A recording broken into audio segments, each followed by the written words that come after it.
Azeem, I thought your presentation was particularly inspiring today, and I liked how you discussed how you manage your time. Can you just reiterate some of the tips that you shared with entrepreneurs? Yeah, well, basically, I was asked to talk about some of the secrets I have to success, and as I made clear, there's not actually one single formula. There's no set of rules that somebody can actually follow. For success, there's only principles that we can adopt. And one of the things I was asked about, after my speech, was how I organise myself. And one of the ways I found extremely efficient is that I've created my own system. I have an extensive mind map with all of my projects on it, so I can see everything that I'm involved in its entirety on a single page. And each of the projects will tell me exactly what stage I'm actually at. Each of the branches will tell me. And what I do is I compartmentalise all of the projects throughout my entire day. So what I would do is that I spend a couple of hours on one thing, I'll spend half an hour on another thing, and the key is to concentrate on each of the projects one at a time.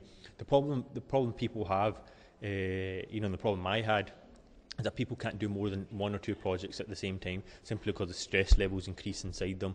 They're trying to do too many things. They're all in their head. I've got to do this. I've got to pick the kids up. I've got to, pay the bills. And if you have too much in your head, it becomes very difficult. So what you have to do is you have to compartmentalise everything. Do one thing at a time and not think about anything else at all. So that's exactly what I do. I split my day up into compartments, into boxes. I do one thing at a time. I don't think about absolutely anything at all, and I just concentrate on that specific task.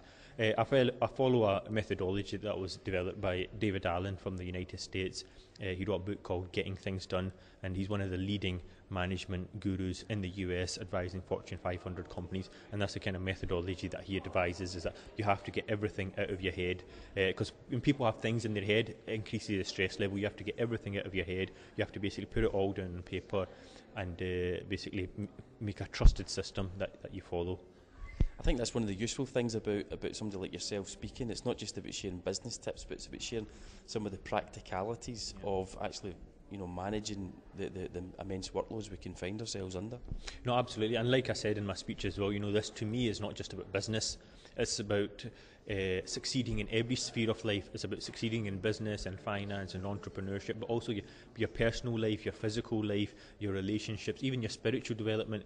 You want to be a complete human being. You don't want to be a money-making machine. To me, that would be a failure. If I was just a money-making machine and I'd failed in other spheres in my life, I would consider myself as being a failure.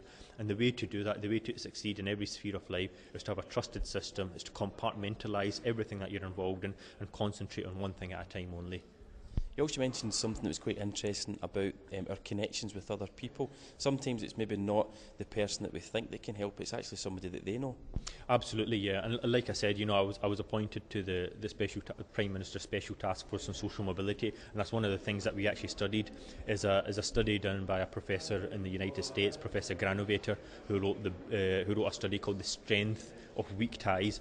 And he demonstrated in his academic study that the majority of people will move further up the social ladder simply with not the people that they know in their immediacy, but the people who know the people. So, for example, if you wanted to study law, you don't know anything about it, you speak to your friend knows another friend who knows his uncle's a barrister, you can speak to him. So it's never the people in our immediate vicinity, it's always the people, hence the title, The Strength of the Weak Ties. And that's what you have to capitalise on, and that's what I was trying to get, the message I was trying to get across, is that, look, we have to try to capitalise on those weak ties that we have, those relationships.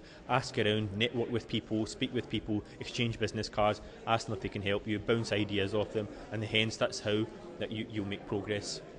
I suppose that just shows that the strength of the entrepreneurial exchange, because it actually facilitates that. Absolutely, and I think the name has been chosen very, very aptly. Entrepreneurial exchange as an exchange of ideas. The wealth of experience that we have here today is astonishing. If you had any idea for any business or any project, whether it's business actually or non-profit, I'm absolutely certain that there'll be somebody here who can say, well, I've done something similar to that, or I know somebody that's done something similar, and hence how you can benefit from those connections. The name is absolutely fantastic, Entrepreneurial Exchange. And just finally, have you got a mind map that you can show us? I've got one with me, which I can show you. I did an interview earlier on with the BBC, and she wanted to talk to me about the budget. So lots of obviously different financial questions. So I can just show you. You know, this is how I prepare my